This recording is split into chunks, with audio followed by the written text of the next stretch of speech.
बोल वृंदावन के बिहारी लाल की जय। समस्त श्रोतागण, आज पुनः आप लोगों के सामने मैं श्रीमद् भागवत गीता का श्लोक और अर्थ संस्कृत और हिंदी सहित लेके आया हूं और आज 18वें अध्याय का कुछ अंश आप लोगों को सुनाता हूं।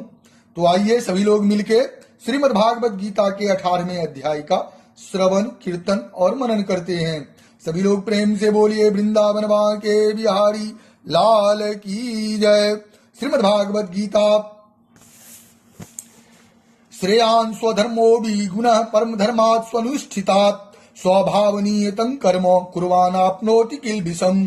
अच्छी प्रकार आचरण किए हुए दूसरे के धर्म से गुण रहित भी अपना धर्म श्रेष्ठ है, क्योंकि स्वभाव से नियत किए हुए स्वधर्म रूप कर्म को करता हुआ मनुष्य पाप को नहीं प्राप्त होता।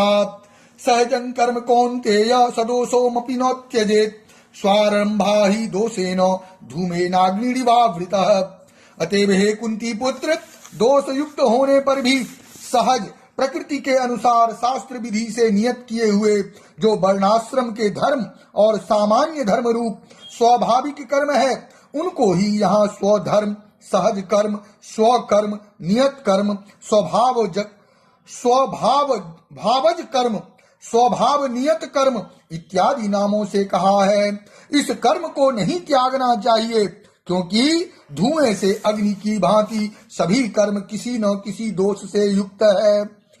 अशक्ति बुद्धि सर्वत्र जीतात्मा विगत अस्पृह नैष्कर्म सिद्धिं परमां संन्यासेनाधिगच्छते। सर्वत्र आसक्ति रहित बुद्धि वाला, अस्पृहा रहित और जीते हुए अंतःकरण वाला पुरुष सांख्य योग के द्वारा उस परम नैष्कर्म्य सिद्धि को प्राप्त होता है। सिद्धिं प्राप्तो यथा ब्रह्म तथाप्नोति निबोध में समासेनेव कौन्तेय निष्ठा ज्ञानस्य या परा। जो कि ज्ञान योग की परा निष्ठा है, उस नैष्कर्म्य सिद्धि को जिस प्रकार से प्राप्त होकर मनुष्य ब्रह्म को प्राप्त होता है, उस प्रकार को हे कुंती पुत्र तू संक्षेप में ही मुझसे समझ। ऐसा भगवान श्री कृष्ण अर्जुन से कहते हैं। बुद्ध्या विशुद्धया युक्तो धृत्यात्मानं नियम्य च शब्दादि विन्यस्यात्या अक्त्वा राग द्वेषो विदुष्य च विविक्त सेवी लब्ध्वासि यतवाक्काय मानसः ध्यान योग परो नित्यं वैराग्यं समुपाश्रितः अहंकारं बलं दर्पं कामं क्रोधं परिग्रहं विमुच्य निर्ममः शांतो ब्रह्म भूयाय कल्पते।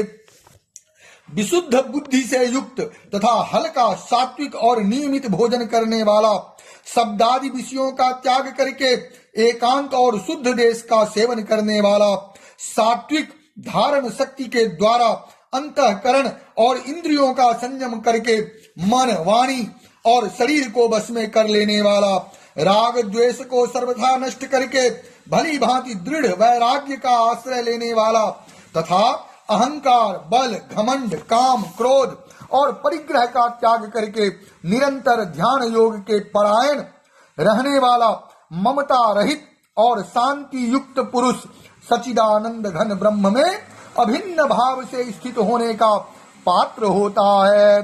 ब्रह्म भूता प्रसन्नात्मा न सोचति न कांक्षति समः सर्वेषु भूतेषु मद्भक्तिं लभते पराम। फिर वह सच्चिदानंद घन ब्रह्म में एक ही भाव से स्थित प्रसन्न मन वाला योगी न तो किसी के लिए शोक करता है और न किसी की आकांक्षा ही करता है।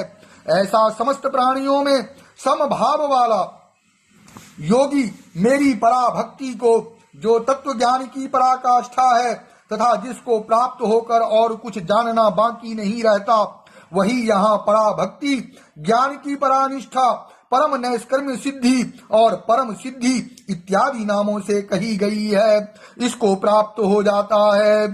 भक्त्या माम भिजानाति यावन्यश्चास्मि तत्वतः ततो मा तत्वतो ज्ञात्वा बीसते तदनन्तरम्। उस पराभक्ति के द्वारा वह मुझ परमात्मा को मैं जो हूँ और जितना हूँ ठीक वैसा का वैसा तत्व से जान लेता है तथा उस भक्ति से मुझको तत्व से जानकर तत्काल ही मुझ में प्रविष्ट हो जाता है। सर्वकर्मण्यापि सदा कुर्वाणो मदव्यापाश्रयः मत प्रसाद दवाप्नोति शाश्वतं पदम अव्ययम। मेरे परायण हुआ